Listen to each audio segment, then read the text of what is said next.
Banwang 2019, mi talagaya bilang Year of the Youth o Banwada ring kayanakan. Ing banwang iti, mi katemayang Filipino Youth and Mission, Beloved, Gifted, Empowered.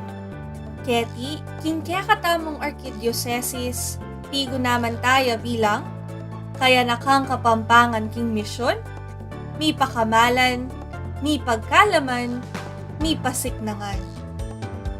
Makanano de kayang binyayan at apanamdaman din kaya katamong kayanakan ng banuang iti.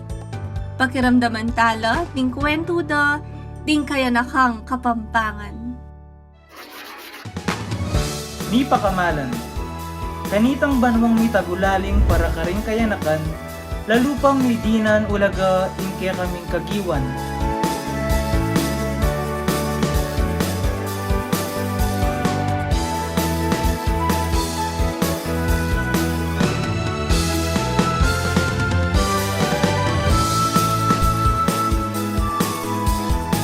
Banla lupang sumulong at lumalam inke kaming kasalpantayanan.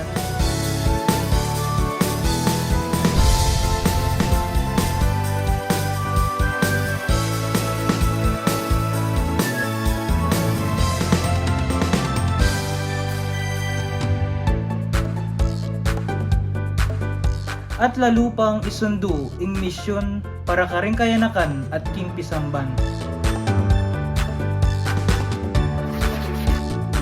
Mi pagkalaman, pigmasosyan niyo ing banwada rin kayanakan, karing miyaliwang aktibidadis at programo, bang kanito mas mipalalam at lihubog po, ingke kaming kasalpantayanan. Ngayong oras kaya nakakapangpahan. Malapos kayo ang selebrasyon ni Archdiocesan Youth Day 2019.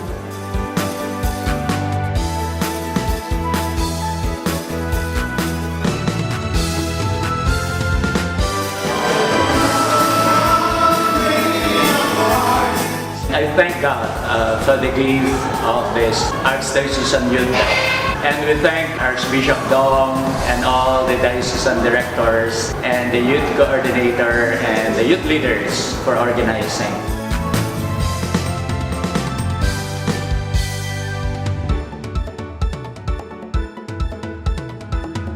At Denny, dinake milo, karingke kaming kapatid kimpisangban.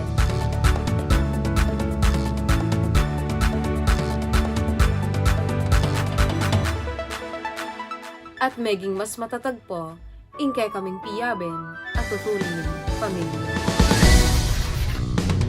Mi pasiknangan, adi na miyang oras sa tulaga, ing banwang may pagkalam kaya kami.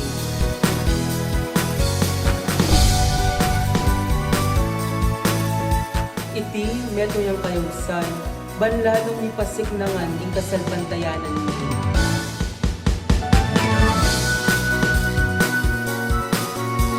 Midinan niyang sala ang misyon ni, abinyan na ning banal na kapulungan, ban isundo at ipalaganap, ing bining metanam na, kilog na niyang 5 dalan na banwang nilabas na.